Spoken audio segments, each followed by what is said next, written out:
Okay, thank you all so much again for joining us tonight. I know there's a lot going on with the holidays, and evenings can be even busier than usual. So I appreciate you taking the time out to come here and come with your questions and let us know how we can help you. So for those of you in ECO 201, you are hopefully have done all your milestones. And if you have done all your milestones, that means you've technically written your whole paper. You've covered all the critical elements if you've done all the 3 milestones. There's nothing new to cover, so that's the good news. Our goal here is to go through the final project guidelines and rubric, which you have up here in front of you, and this is of course available in our class.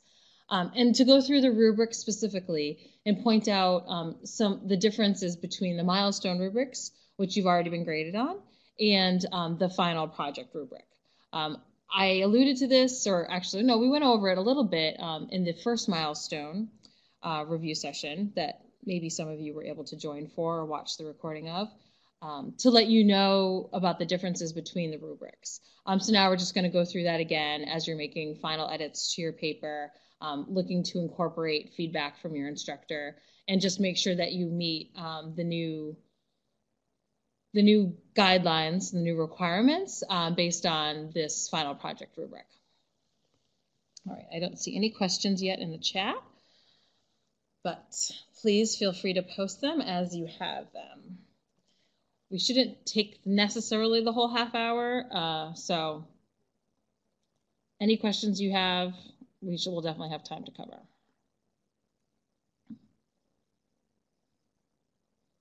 All right, I see Lori is typing. Thanks, Lori. So I'm just going to scroll down to the actual rubric.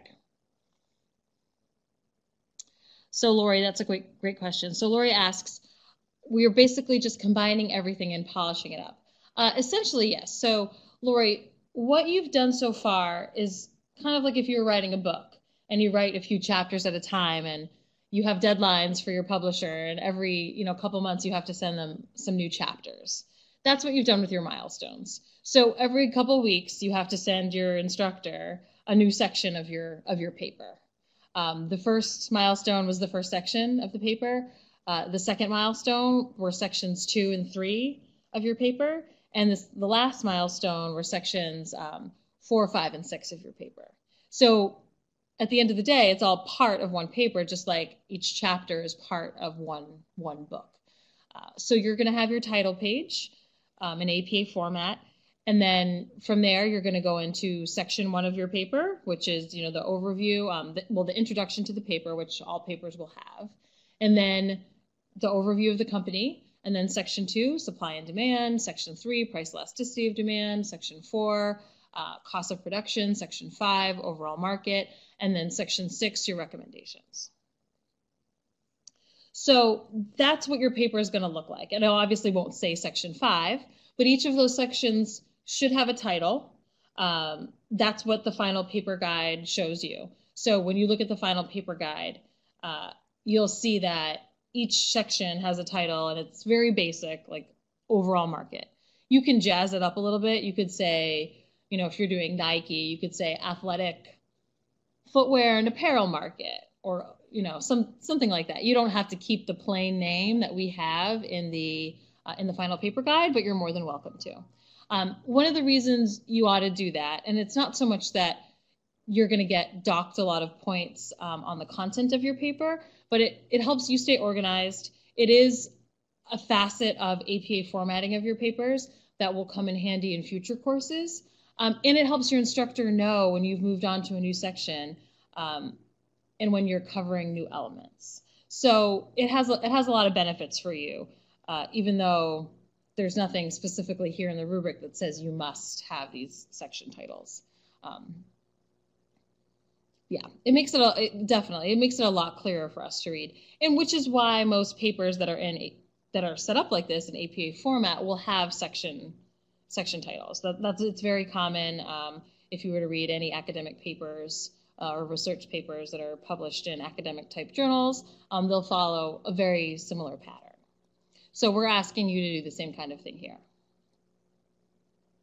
So follow the titles that are provided in the final paper guide, or come up with something a tad more creative or personalized to the firm that you chose, if you like. Okay, I don't see any questions coming up.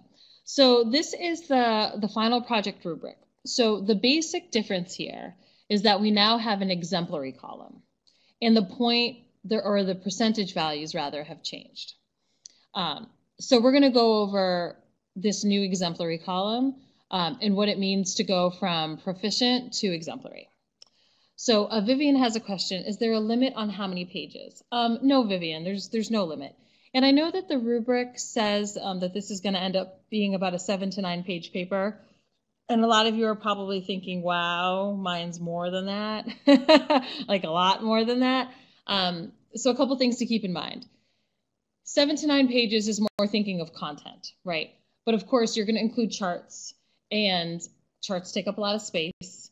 And that wouldn't, in the mind, when this final project document was written, we were mostly just focusing on your writing. So if you were to take out the charts and you were to not count the title page and not count the reference page, I bet a lot of you would be closer to those 9 pages.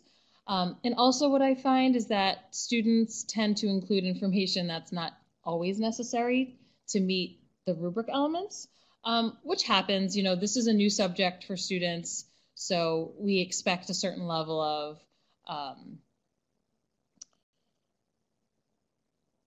we expect there to be some uncertainty around what to include. And sometimes students default by including extra. So the papers sometimes get a little bit longer than they need to be. I'm not personally very strict about editing that stuff out because I just want you to focus on what you need to have. And if you've already written it, you know, I sometimes leave a lot of that alone as an instructor. Other instructors might be a little bit more proactive in saying, okay, please remove this, please remove that, it's not needed. But that is also a reason why a lot of you might be feeling, wow, my paper's a lot longer. So even if your instructor is not giving you feedback, it might just about the length of your paper being long. It might be because they're kind of like me and don't really find that to be a priority in terms of editing right now. It's an important part of writing, but there's only so much we can cover in 8 weeks. So some of us just prioritize those things differently. So if you have a very long paper and your instructor hasn't counseled you in that and your feedback, you're fine.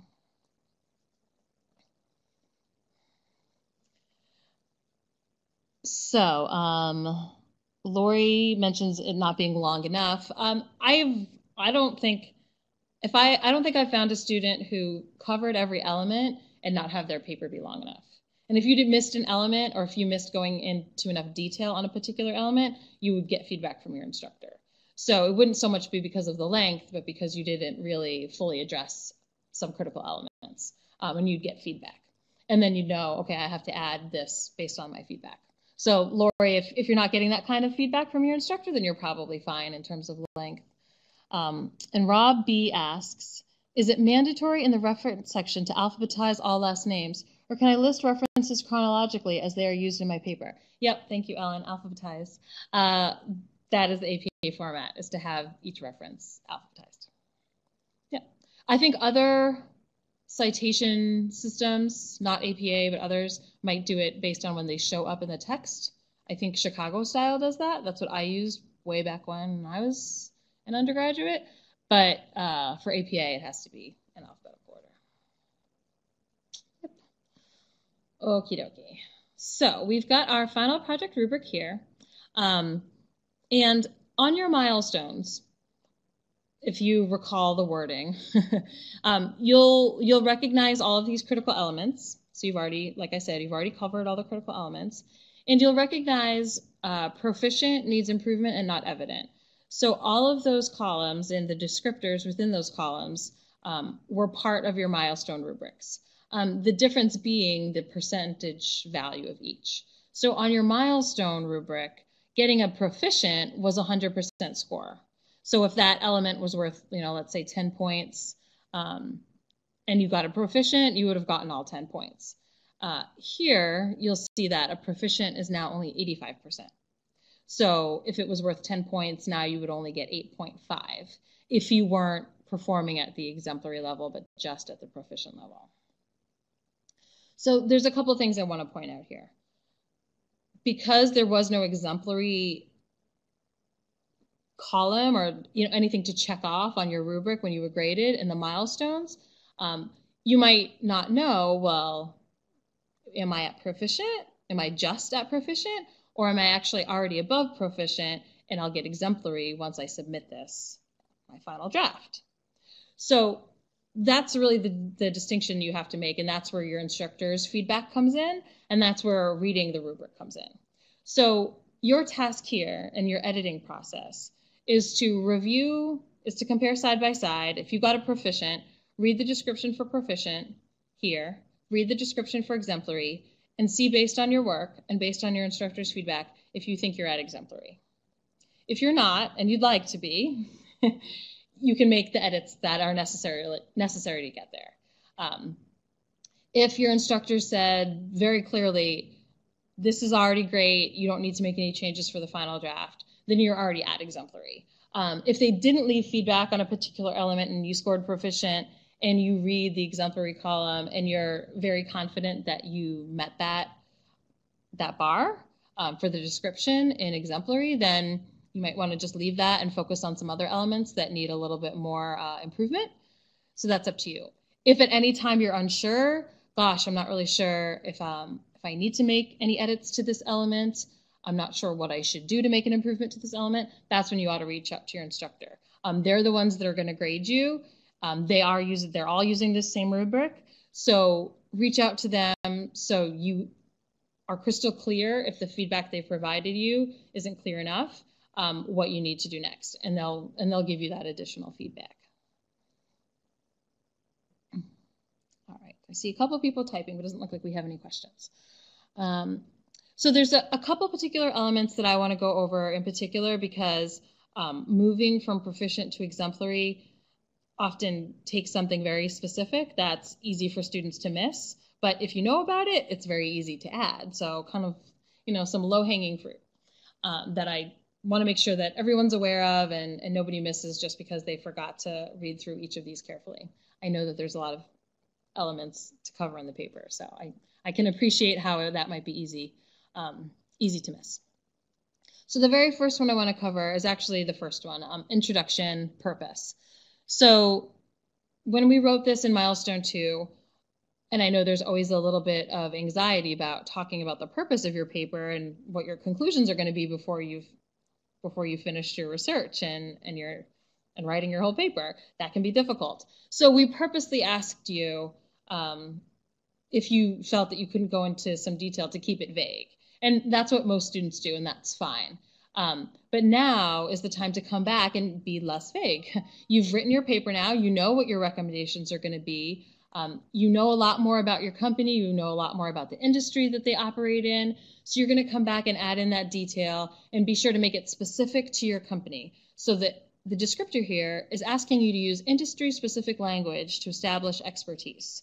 You didn't have that in the milestone, which is why this exemplary column wasn't there. You couldn't do that in week 2, but you can now. So that's what we're looking for.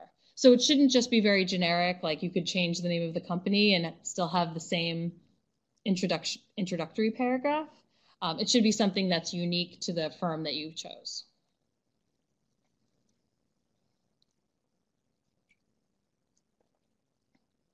All right, I see some questions popping up, so let's cover those before we move on. So Rob asks, conditions impact at exemplary. Would detailed reasons be, for example, explaining why our economy has improved since the Great Recession, or is that self-evident? No, Rob, that's not self-evident. So I see that Ellen repeated that. So yeah, so that is the kind of thing you would explain. So a lot of times, and I'll see students do this a lot, they'll say, oh, well, incomes are increasing, or like you said, the economy is getting better. Well, that's a bit vague, and I wouldn't say that that's a detailed reason. So you could go out and get some information about GDP numbers increasing. How much have they increased since 2008? How have household incomes increased since 2008? To be more detailed and more specific about that, if that's what you're trying to get at. So Jamie asks if the milestones have been written well. We're just combining them all to one paper now. Making any changes or recommendations made by our instructor. Jamie, yeah, pretty much that's what you're doing. Some students are going to have to do more editing than others. It obviously depends on your performance on the milestone. But it's going to be one cohesive paper. It's going to follow the sections just as we presented them in the milestones. And the outline, if you look at this document, I'm going to scroll up quickly. The outline is here. So this was broken out into milestone chunks, but this is the outline. Introduction, supply and demand conditions, price elasticity of demand, cost of production, overall market, recommendation. So this is what your paper is going to look like, these 6 sections, all put together. Yeah, nothing to overthink. So basically what I would do if I were you is, if you don't already have the milestones in one document, some students separate them into 3 different documents. Some students have a running one that they just submit. Either way is fine. If they're separated, put them all into one Word document. There's just going to be one title page. And when you end the introduction section, section 1, you go straight into the first section from your milestone 2. Make sure they each have a title. Each section has a title. You'll see that in the final paper guide. And then once you have everything together, then go through the editing process so that it's all there together already. I know that sometimes I have to give students feedback when I read one section. I might say, you know what you're talking about in this section might make more sense in an earlier section, so you should move it there. So it'll probably help you in your process to have everything together and then go through the feedback from each of your milestones and just edit that way.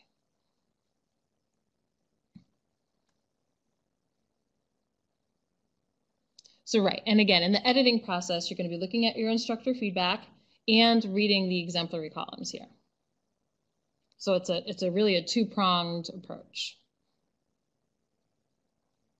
All right, so we went over introduction purpose. So you're going to come back there and add any detail that's needed to be a little bit less vague about what the purpose of the paper is, and make sure that you're including industry-specific language now that you're much more of an expert.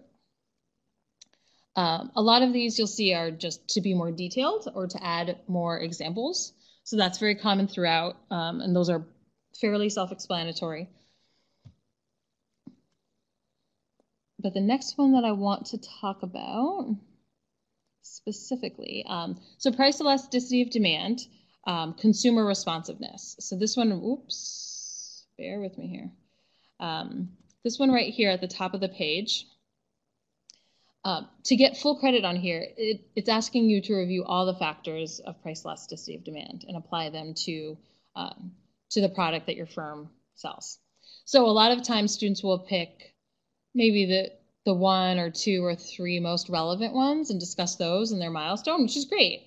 That's, we're looking for you to do that, and that makes the most sense. But to get full credit, we want to make sure that you kind of consider all of them and how they might impact consumer responsiveness or the determinants of price elasticity of demand. So if you looked at mostly just availability of substitutes, don't forget to also look at, share of budget and luxury versus necessity. Our book outlines, there's 5, our book outlines them.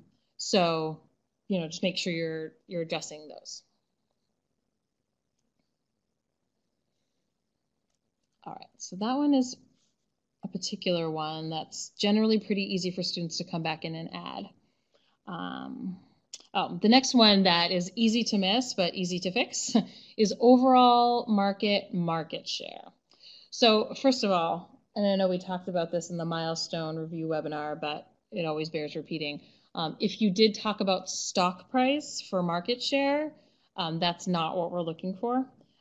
We are looking for share of the market, piece of the pie.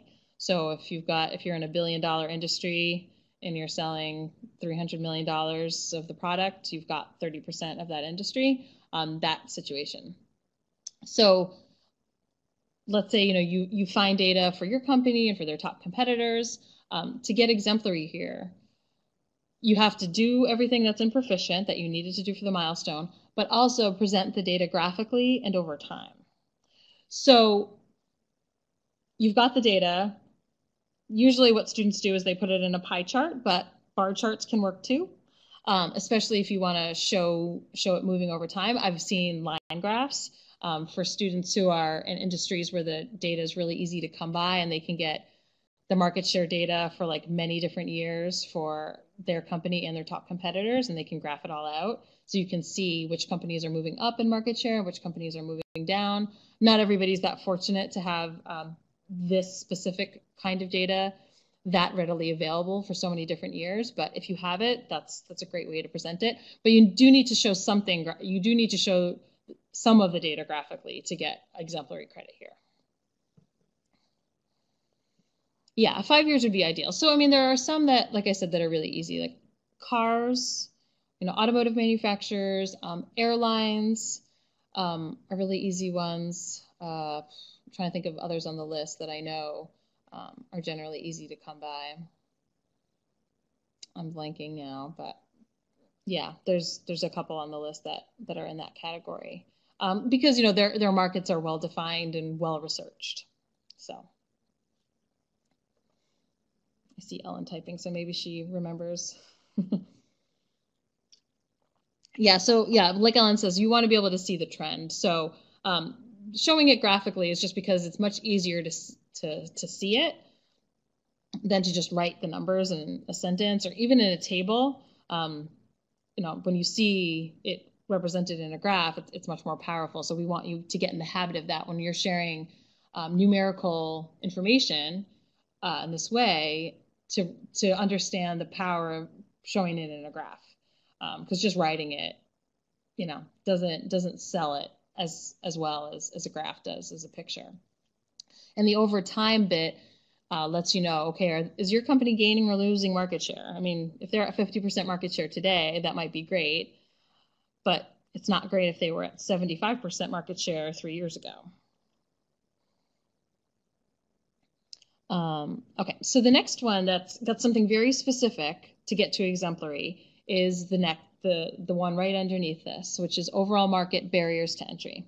So most students tend to do a pretty good job on the milestone on barriers to entry. You discuss the things that might keep out potential newcomers into the industry that maybe are insulating your firm from competition, or a lack of barriers. That means your company could face lots of new competitors and they have to operate differently if that's the case. So most students do well on that aspect of it. To get to exemplary, you need to meet the proficient requirements, but then also provide specific examples of successful or failed entrants into the market. So the reason we want you to do that is to kind of give context to those barriers to entry. If they're so low, okay, well, who's joined the market and given your company and the other companies in this industry a run for their money? If the barriers are high, did somebody try to get in and fail? If the barriers are high, did somebody successfully enter the market, and how were they able to overcome those barriers? So understanding actual successes or failures gives some context to possible threats to your company in terms of competition in the future. Ooh, I'm cutting in and out. Sorry, I haven't moved.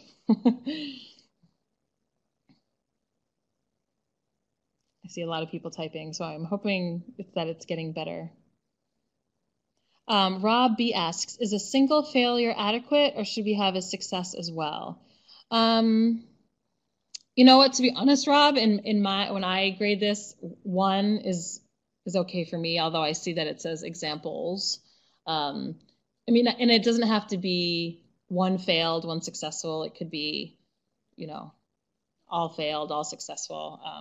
I personally accept just 1 example, but it looks like I should be a little bit more strict. I don't know if Ellen and Bill, if your perspective on your requirements of how many examples you're expecting.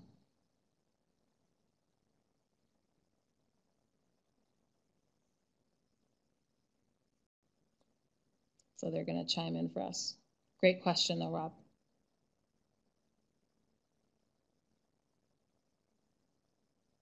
Yeah, I think that's Bill, that's probably why I haven't been mandating having more than 1 example, because it might be difficult. So yeah.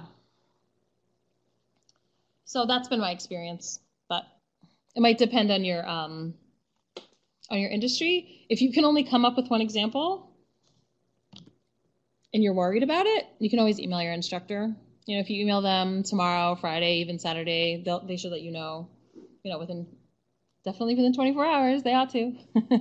And they'll give you some feedback if they're expecting more. Lori, that's a great question. And you can maybe use that okay, so if I understand what you're getting at, like my cousin it was a year ago, maybe 2 years ago, opened a coffee shop in Cambridge. And on that street in Cambridge, I suppose he's competing with Starbucks, but he's not like competing with Starbucks, right? So yeah, I mean, craft beer, same idea. There's this brewery that we go to near a vacation spot up in Vermont, and it's wicked small, and you can't buy their beer in stores. You can only buy it there, and it's great. Their beer's phenomenal, but they're not like competing with Anheuser-Busch. You can't just go to some bar in Florida and get their beer. So the scale of going national could be the barrier that you talk about, that some of these smaller operations may or may not have overcome.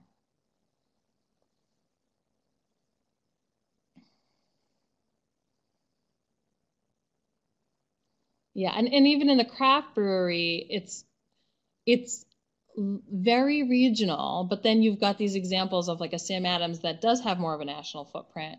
And then even like Ballast Point was a craft brewery that started to have a big national footprint. I mean, they're from San Diego, I think, somewhere in California, and I could buy them up in Vermont, but now they got bought by Anheuser-Busch. So that would be an example of a craft brew that was able to go national, but then obviously not all of them do. And why not? What's keeping them all from going national? So you could look at their regional footprint and talk about that in the context of barriers to entry.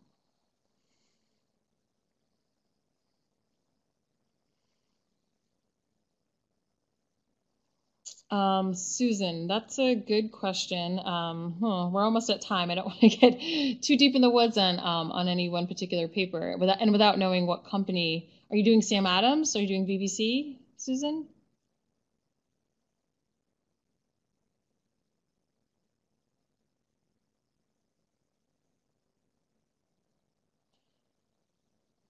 I also see that Angela asked about U.S. market with Europe. So Angela, without knowing the specific question, it's hard for me to answer your question. When you're talking about, so like Nike, obviously they sell shoes here in the US and they sell shoes in all the other countries, right? But you might want to just compare them you just might want to look at the US market for certain conversations, or Southwest. Southwest flies to some international locations, but they're mostly a domestic airline. So when we compare them to other airlines, should we compare them just based on domestic travel, or should we compare them based on total travel? What's the relevant market? And with a car company, you might want to say, okay, well, can another car company from some other country come in and, to the US, or vice versa? So with Tesla, can they go and sell their cars in China? I think with Tesla, generally you're looking at the US market. And when you're talking about barriers to entry, you're talking about the US market if it's Tesla. Just because that's where the vast majority is. Yeah, and like Ellen says, be careful when you look up the data, because if you're talking throughout your paper about just US market, US market, US market, and then you find some information and it's international, you might need to tease out, US sales or something.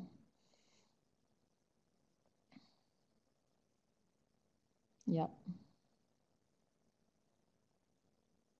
Yeah, like I know Netflix in their annual reports, they do a really good job of breaking it down. So they have a whole US breakdown and then, other regions. But I mean, considering foreign competition or potential growth in other countries might be things you look at throughout your paper, like demand trends. You know, a lot of students look at when they do the supply and demand section, they talk about expansion into new regions. So it's not that we don't want you to talk about international stuff, but when relevant market for most of these places, it's the U.S.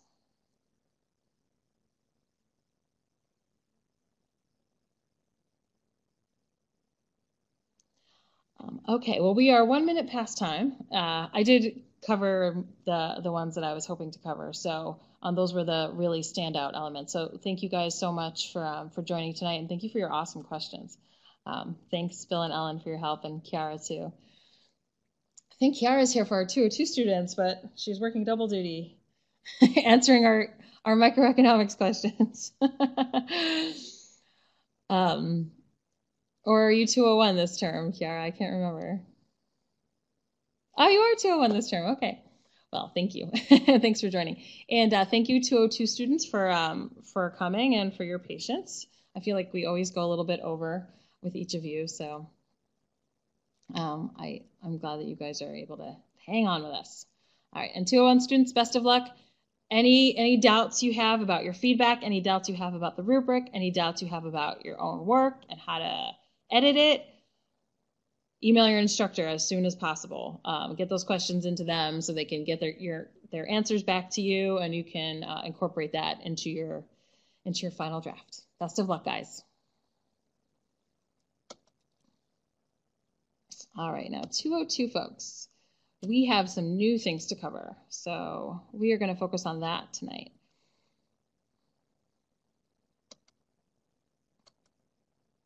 And thank you, Mark.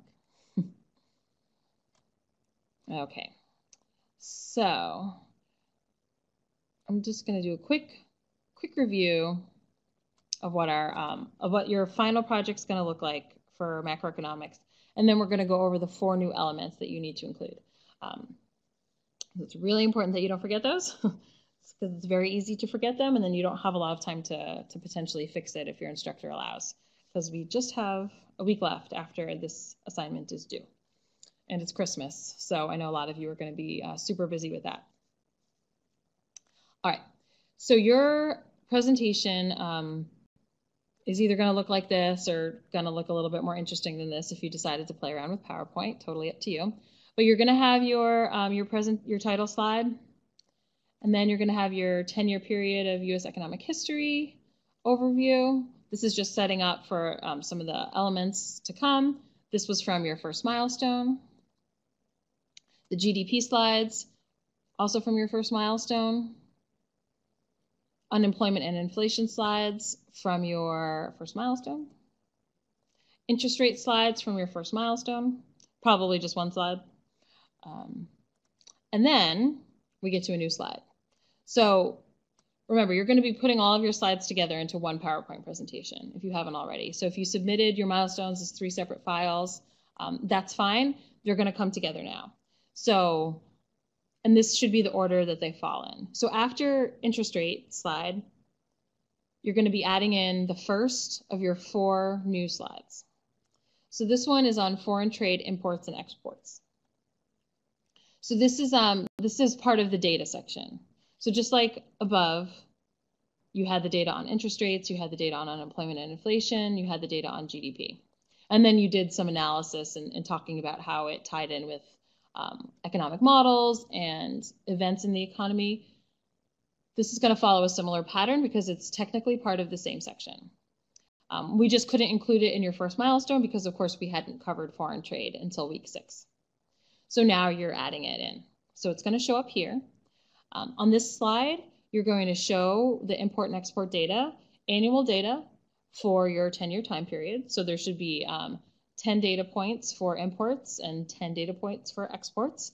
Usually students show those as real inflation adjusted dollars. Some students also choose to show it as a percentage of GDP. So that's going to be here on your slide. Most students combine it into one graph so you can kind of see imports and exports together on the same graph. We've got links to data here. The data comes from the Census Bureau. So the Census Bureau is the organization that's in charge of collecting all import and export data for the United States. The link here is to a different site. It's called Trading Economics, I believe, that just takes the data from the census and puts it in a graph, and you can play around with the graph and get the years that you want. So that's just for your convenience. But if you're having trouble with the site or you need to get different years, and if you're having any issues, you can go directly to the Census Bureau. And we've got links to the Census Bureau in the final project resource area of our class. So Carol, yeah, so you're gonna have a data point for every year. So again, it's annual data, just like with GDP. So you can either do it as inflation adjusted dollars or a percentage of GDP. Most students just do inflation adjusted dollars. So if you're doing the 80s, 1980, there were this many exports in dollars and there were this many imports in dollars. 1981, this much, 1982, so on and so forth in a graph. Yep, Fred is also always phenomenal. I think when we first put this guide together that Fred, maybe it didn't go back to the 50s, I feel like, and that's why this was selected, this website instead. But either way, all the data's out there. The Census Bureau ought to go back to the 50s. It just might be not in the same place. If you're having trouble finding it through your regular Google search or through Fred or through the links here, I would contact the Shapiro Library. So Rosina asks, how do you request inflation adjusted dollars? So Rosina, if it says real dollars, it will be, that's inflation adjusted. If it says nominal, that's not inflation adjusted.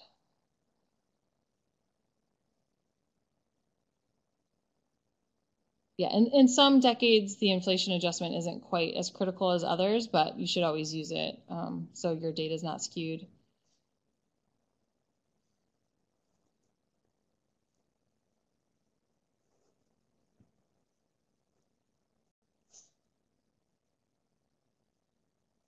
I see a couple of people typing, so I'm just going to hang out. I don't want to move on if there's questions about this bit of data before we go on.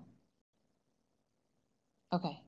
All right, Jennifer, I hope that you're able to find it. Yeah, so Ellen double-checked this link, and it should go back through 1950. Thanks, Ellen.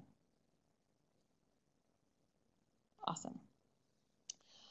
So here, so just like before, if you can recall from back in week 2 when you gathered most of the other macroeconomic data, you're going to pull the data together, and then you're just going to discuss it briefly, trends that you see. For most of you, you're going to see both imports and exports increasing because generally our path as an economy since 1950 until now has been increasing trade. So both imports and exports have increased. In the later decades, it's been more of an up and down now that we've established rather high levels of trade. And then things can sort of move up and down along with our economies. But in general, that's probably what you're going to see. But you can, we've got some ideas on the slide of how you can remark on changes you see there. But the most important part is to get the data up on the slide and to discuss what's going on. All right, so the next slide is also a new one. So this one is where you're going to bring in more about the economic models. So there's a couple that are pulled out here that I think are especially good for addressing this element. Doesn't mean that they're necessarily the only ones, but our old friend, the aggregate demand, aggregate supply model is back, if you're not sick of it yet.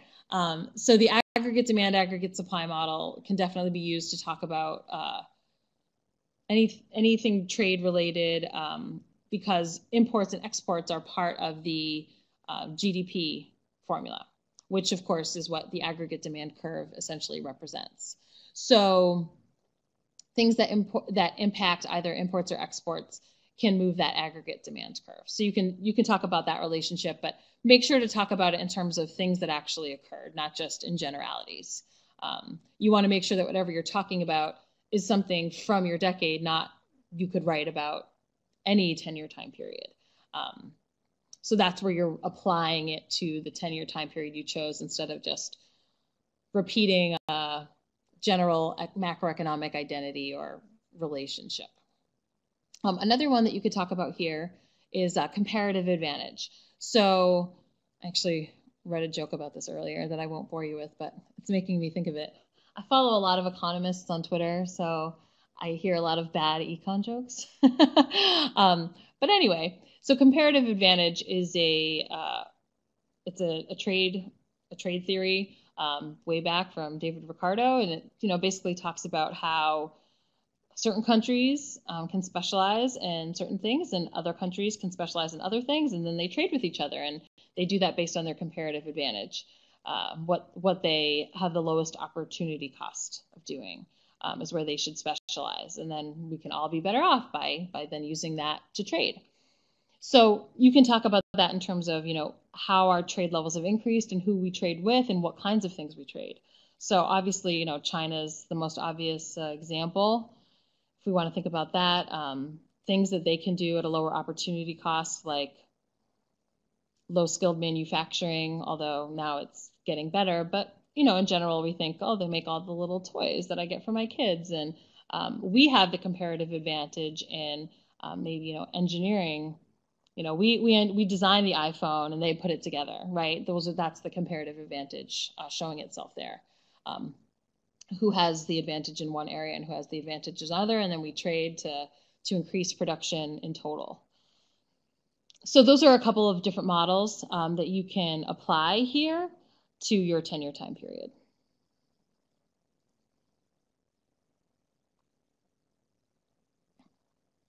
Thank you, Ellen, breaking out the PPC, Protection Possibilities Curve. I know, I feel like we don't spend enough time with that in this course, and I kind of wish we spent more, but.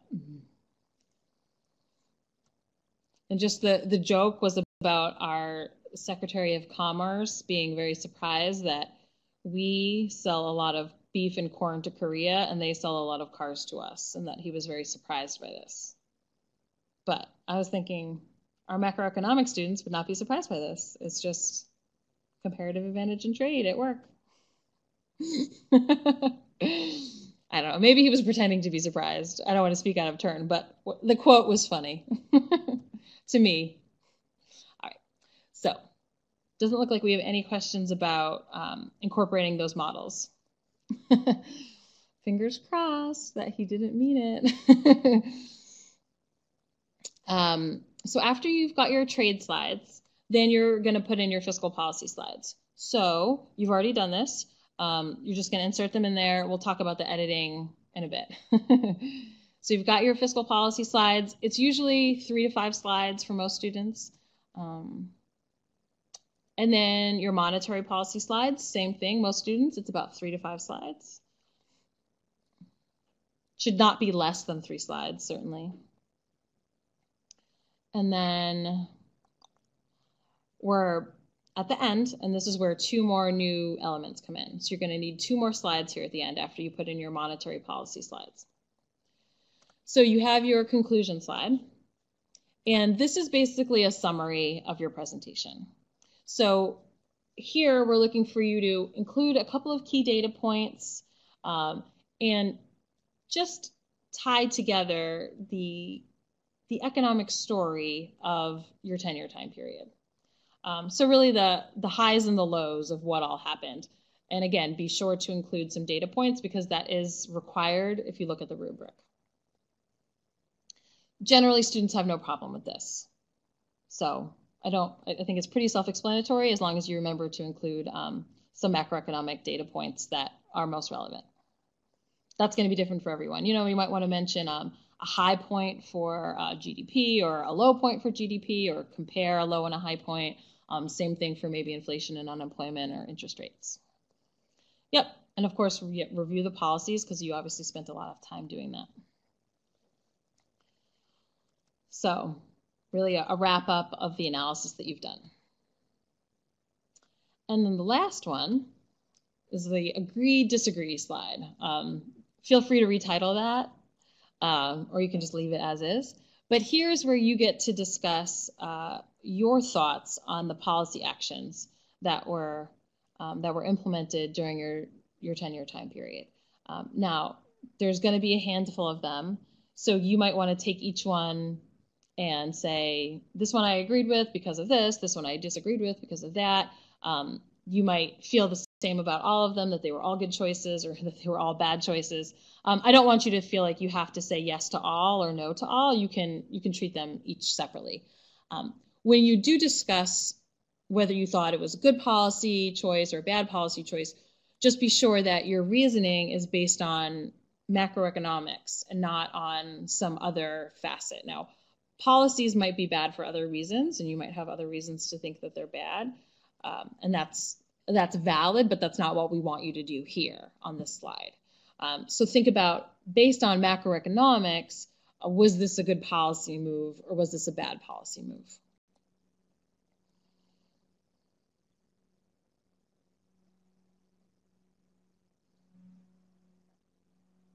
Okay, I see some things. It looks like Ellen's got it under control.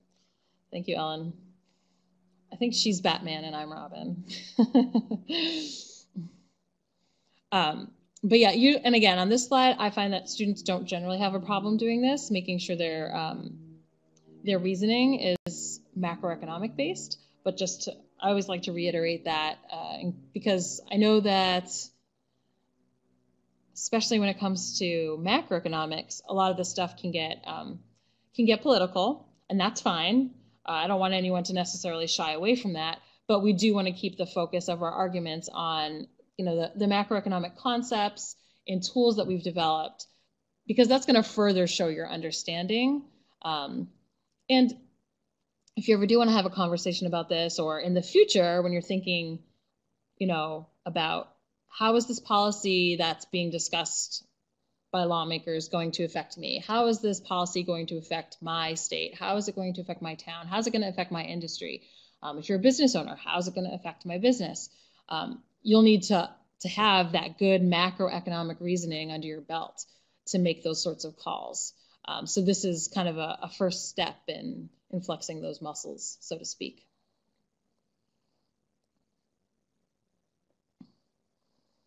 All right, it looks like there's some questions. So Jack asks if there's a minimum number of policies we should cover.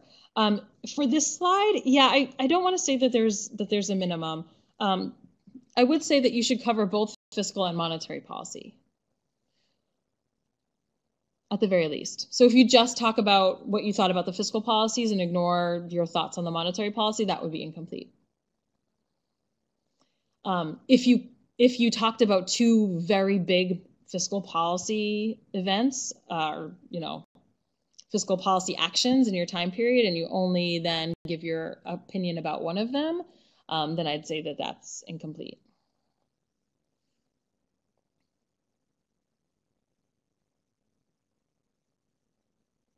Ellen and Bill, I don't know if you have, and I don't know if Kiara is still on the line, if you have more particular expectations in terms of number of policies to discuss here on the agree disagree slide, but that's usually been my rule of thumb. If you're gonna specifically dive into a couple of policies, a couple of fiscal policies in your fiscal policy section, and really dig into them in terms of their what they were and what their effects were, then I would expect you to follow up on your agreement disagreement here.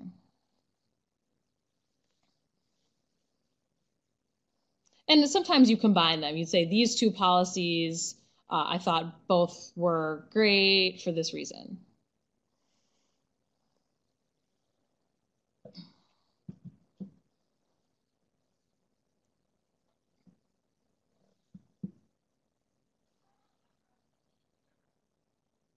So I see Carol is also typing.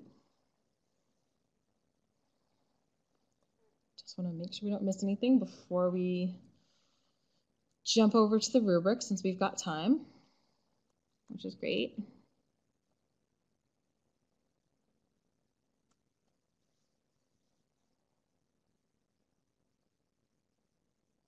All right, Keep it up there, Carol. And then at the end, you're going to have your reference slide. Depending on how many references you have, you might need to go on to a second slide, which is, of course, fine. Because this came up in the micro section, make sure that it's alphabetized. And make sure you include all of your references from all the milestones. So if you separated everything and maybe you just have your reference slide from milestone 3, don't just use that one. Make sure you gather them all up, put them on your reference slide, and put them in alphabetical order. So Carol mentions that she's broken her project down by presidents in office during my research decade and kept their policies separate versus commingling them. Is it okay to continue that format for the conclusion? Yeah, Carol, I think that's a great approach. Yep. Diane has more than 2 reference slides. Awesome. I think that's great. It means you did a lot of research. Well done.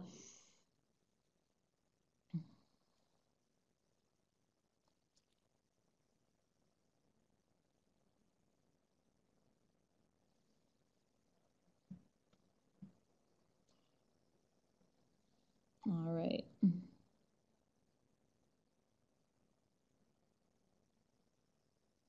So 6 pages of references. You guys are awesome. All right. Okay, it doesn't look like we have any more questions about the new elements. Unless Jack does.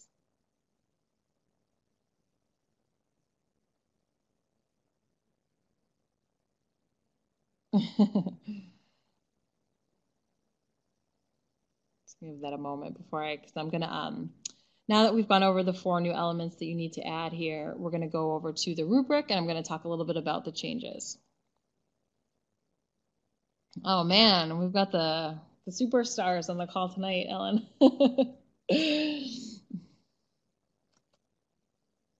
Okay, so now we will check out our rubric. Make sure I find the right one. Here we go.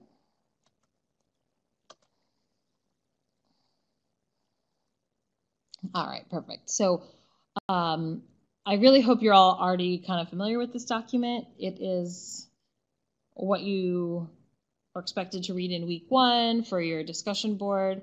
We talked about it in our milestone 1 webinar. In general, it's just, this is your goal, right? This outlines what you want your final project to look like. So we are revisiting that here, but we're specifically going to look at the rubric. So the prompt basically is what we just went through. You'll see this is the exact same order of the slides that I showed you. So that is reiterated here. The milestones are broken down here, which you've already done. Good work. And then the final. So here we get to your final project rubric. So this is how you're going to be graded. And I know that, again, we touched on this a bit, I believe, in our first milestone webinar. But now is where we're actually putting this to use.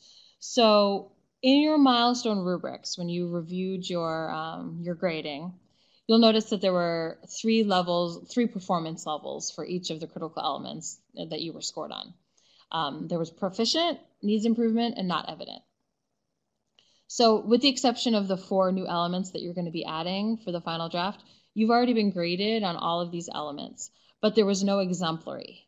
The reasoning for this is we don't want to set the bar as high as exemplary for your first draft. We want the milestones to be in a sense a draft or your first pass at tackling these. And as you get feedback from your instructor and as you improve as you gain more knowledge and more skill with using all the stuff that we've covered in this class, learning the macroeconomic concepts, gathering the data, using the tools to analyze the data and analyze the policies, then we can move that bar up a little bit for the final draft here in week 7 and show some growth.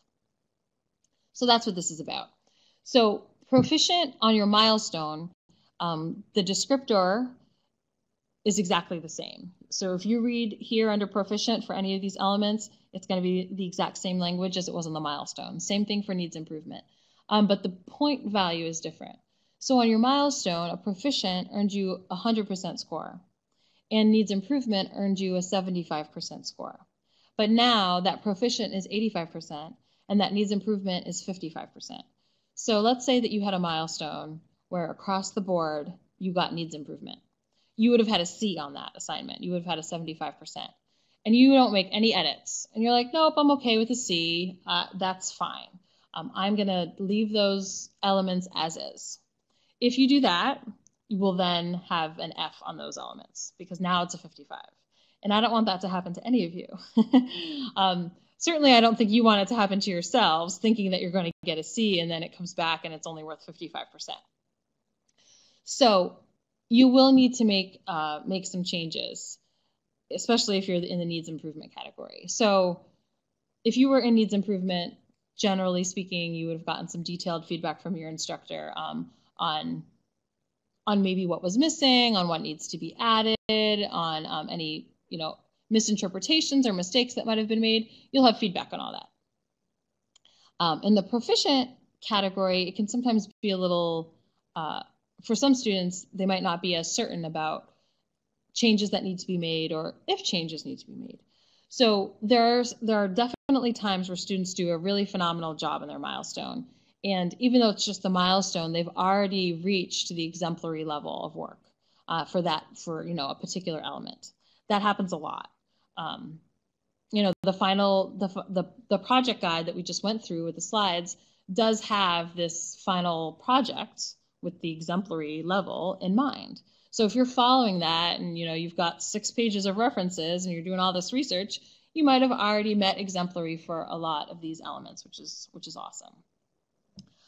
So to know the difference is where coming here to this final project rubric, looking at your work and looking at your instructor's feedback is going to be really critical. So you come here and you can read, okay, this is what exemplary means for this element. I'm looking at my work. Does my work match up with what this is asking me to do?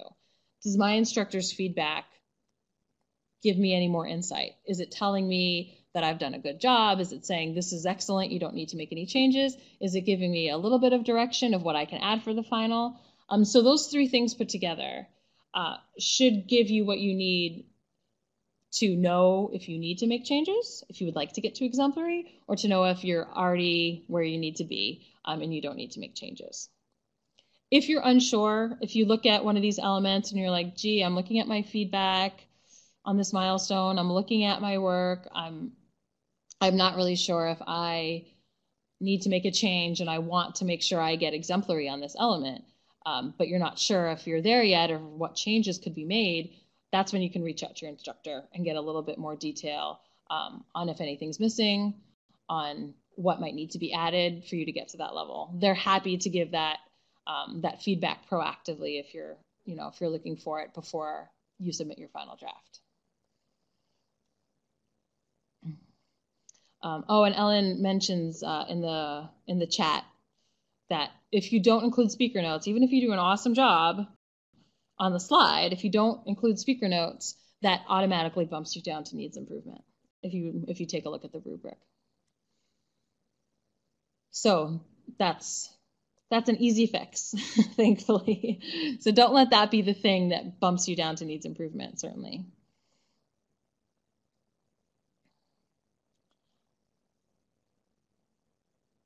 All right, I see Carol is typing.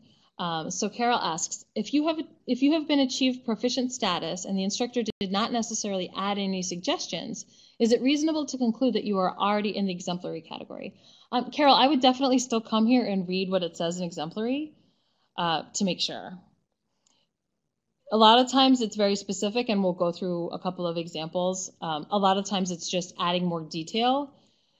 So if your instructor just didn't say anything, I try to be super clear because I don't want students to be in that position, and I'll say right out, this is all set for the final. That's what I say. So my students on the call or listening to this recording, they'll have heard that. But if your instructor hasn't taken that approach and you're unsure based on the language that you read in exemplary and how it compares with your work, just ask.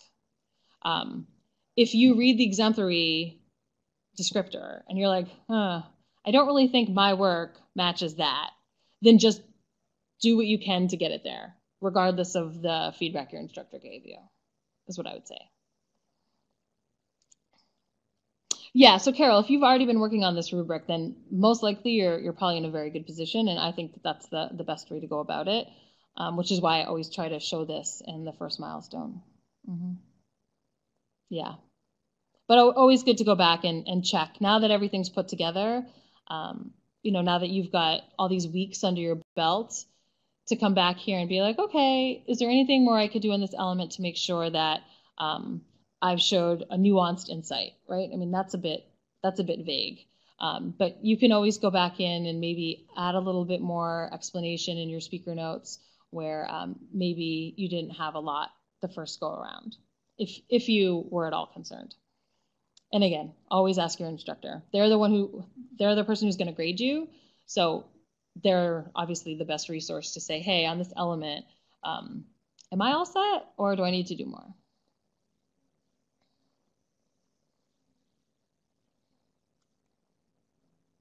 Okay, so thanks, Carol. That was a great question. So there are a couple of elements that have something really specific that you need to do to get exemplary. And a lot of them are just going into a little bit more detail, or something like where it says on the second element here, nuanced insight into the relationship. So some of them are just be more detailed, basically, or give more explanation. But some of them need something specific. So one of the ones that needs something very specific that's generally easy for students to add is the last one on this first slide here. So it says examination, unemployment, output, and growth. So to get exemplary on that one, this is your first unemployment and inflation one, you need to explain how the data is collected and calculated. So with the unemployment rate and with whichever inflation index that you selected, there's specific ways that they go about collecting and calculating that data. So you're required for exemplary to explain how that is done. So it's a fairly easy thing to add. It's covered in our textbook. It's actually, I noticed this, I don't know, how long ago, Ellen, was it? A few months ago. If you download the graphs to a PowerPoint from Fred, it will give you an explanation of how they calculate the unemployment rate and the inflation indices. So Fred is a resource for that too. But of course, we cover that in our textbook. So either one of those sources is fine. So that's one that I would like to point out. Let me scroll down and see.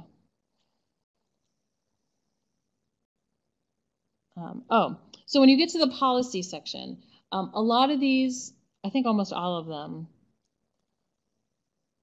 a lot of them are asking for you to include scholarly research. So if that's something you felt was missing, now is the time to go back, and you can definitely use the Shapiro Library. I mean, if you haven't used it yet, now is the chance. Now when you might have some time just to go back in and tweak some things and maybe add, one more line of perspective that, you skimmed through this paper that looked at a particular fiscal policy. Now you can go back in and add that stuff now that you're not writing everything from scratch. But the Shapiro Library has a chat with the librarian feature. So if you're like, I'm looking for some scholarly research on this fiscal policy or on fiscal policy of just this president, they can help you find that stuff if you're not having any luck on your own. So just look through those slides and see, gosh, have I referenced any scholarly research, or if I just, talked about things in general. And that's an opportunity to add some detail and make sure that you reach exemplary. All right, so that's what I always like to point out. So Jack asks, can you go over the difference between what is being asked for policies, policy actions, and policy impact? Sure, totally. So the first, in both monetary and fiscal policy, so they follow the exact same pattern. The first one is about kind of the baseline. Where did your, how did things start out in your time period? So what did fiscal policy look like at the beginning of your decade? What did monetary policy look like at the beginning of your decade? So for monetary policy, that's basically going to be something along the lines of where had the Federal Reserve set, their target interest rates. For fiscal policy, it's going to be things like what did tax levels and levels of government spending, or the kinds of things government was spending money on, what did that look like at the beginning of the time period? That way you kind of have a baseline, so when you talk about the next one, policy actions, you can see how they differ. So the actions are things that then happen throughout the decade. So in terms of fiscal policy, did they increase taxes? Did they decrease taxes? Did they increase spending on things like unemployment or other benefit programs like that? Did they decrease those sorts of things? And monetary policy, did the Federal Reserve increase their target rate? Did they decrease their target rate? So you need to start off with a baseline so you know what direction they've moved in. So that those new directions they've moved in, that's your policy actions. So that element, the policy actions, might take more than one slide, because you might want to talk about a couple of different ones and it might be difficult to squeeze them all into one slide. So usually if students need more than one slide for an element on the policy areas, it's on that element. And then the policy impact is looking at, okay, these policies were put in place. We talked about the reasons that they were put in place. So they increased rates because of this. The government cut taxes because of this. This was the reason why. Or this was their thinking behind it. What was the actual impact of these changes in the economy? Did it change the macroeconomic data? How did it impact households? How did it impact businesses? So things like that. So that's what you're going to look at in each one of those. Those are the differences. So you get your baseline policies. This is what it looked like. This was why. This is how. These are the new policies that came out throughout my decade, and this is why they were put in place. This is what the government or the Federal Reserve was thinking. And that's where you kind of use the aggregate demand, aggregate supply model to show why they might be doing that. Or you can use some of the other models. Aggregate demand, aggregate supply is generally the easiest one to work with and the one that's most broadly used.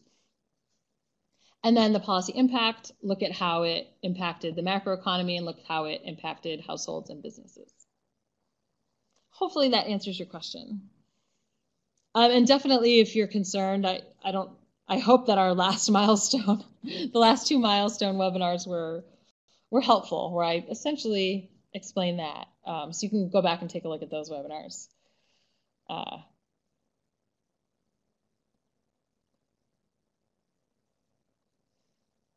Yeah, great point, Ellen. So, a lot of, let's say it's like with the current tax proposal that that the Senate and the House are working on, a lot of what you'll hear them saying is, we expect this to boost GDP growth, right?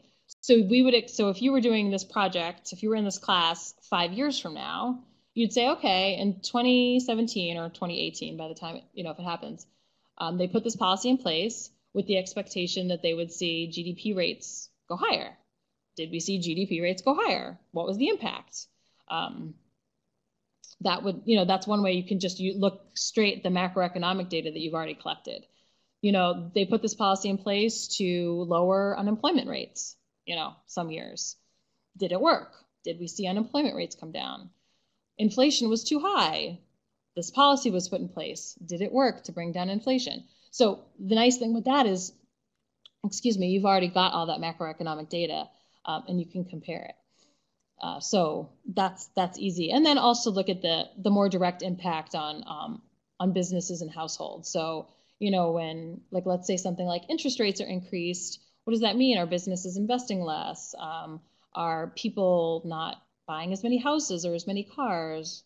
Are people not taking out as many student loans? Things that are dependent on interest rates. So that's how you can look at it more from the micro level, how it's impacting people more in the individual space instead of just the macroeconomic angle. So you get to look at both on that impact slide.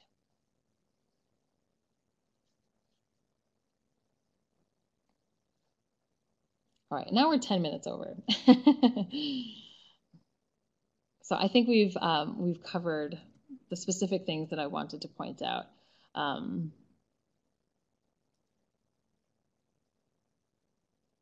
Yes, we have. Yep, I think all the rest here are just making sure that that you've added in enough detail to explain, and most of that detail is going to come in your speaker notes.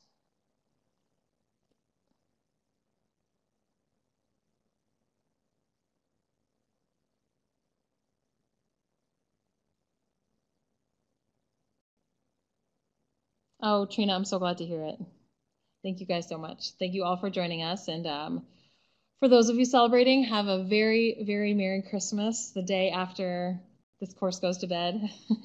The timing is very fortuitous. Katie, we just wrapped up